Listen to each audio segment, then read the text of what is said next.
അവരുടെ അഭിരുചി കണ്ടെത്തുക. കാരണം പ്രത്യേകിച്ച് ADHD കുട്ടികൾക്ക് അവരുടെ ടാലന്റ് ഡിഫറെന്റ് ആയിരിക്കും, അവരുടെ ലേണിംഗ് സ്റ്റൈൽ ഡിഫറെന്റ് ആയിരിക്കും. അവരുടെ മൾട്ടിപ്പിൾ ഇന്റലിജൻസ് നമുക്ക് ചെക്ക് ചെയ്യാൻ പറ്റും. കൈനസ്തെറ്റിക് ലേണിംഗ് ഉണ്ട്, അല്ലെങ്കിൽ വിഷ്വൽ ലേണേഴ്സ് ഉണ്ടാവും, അല്ലെങ്കിൽ ആർട്ടിസ്റ്റിക് ഇന്റലിജൻസ് ഉള്ള കുട്ടികളുണ്ടാവും. അവർക്ക് മ്യൂസിക്കലി ഭയങ്കര ഇൻക്ലിനേഷൻ കൂടുതലായിരിക്കും.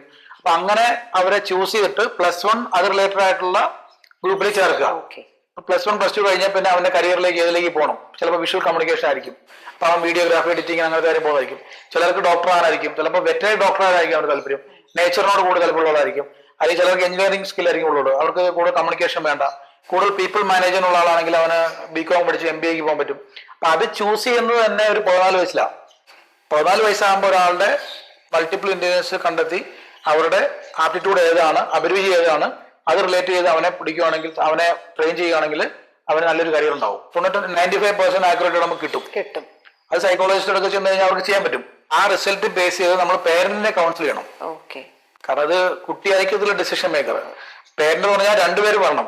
ചിലപ്പോൾ അവിടെ അച്ഛനായിരിക്കും ഡിസൈഡ് ചെയ്യുന്നത്, അല്ലെങ്കിൽ ചിലപ്പം ഗ്രാൻഡ് ഫാദർ ആയിരിക്കും ഡിസൈഡ് ചെയ്യുന്നത് അവൻ ഏത് കോഴ്സിലേക്ക് പോകണമെന്നുള്ളത്. നമ്മുടെ സിസ്റ്റത്തിൽ അങ്ങനെയാണല്ലോ. അപ്പോ അതൊരു വിഷയമാണ്. അപ്പൊ അവരുടെ ആ ഡിസിഷൻ മേക്കർ ആ അസസ്മെന്റ് പ്രോസസ്സിലും കൗൺസിലിംഗിലും ഉണ്ടാവണം. എന്തെങ്കിലും നമുക്ക് അതിൽ അത് സക്സസ്ഫുൾ ആകത്തുള്ളൂ.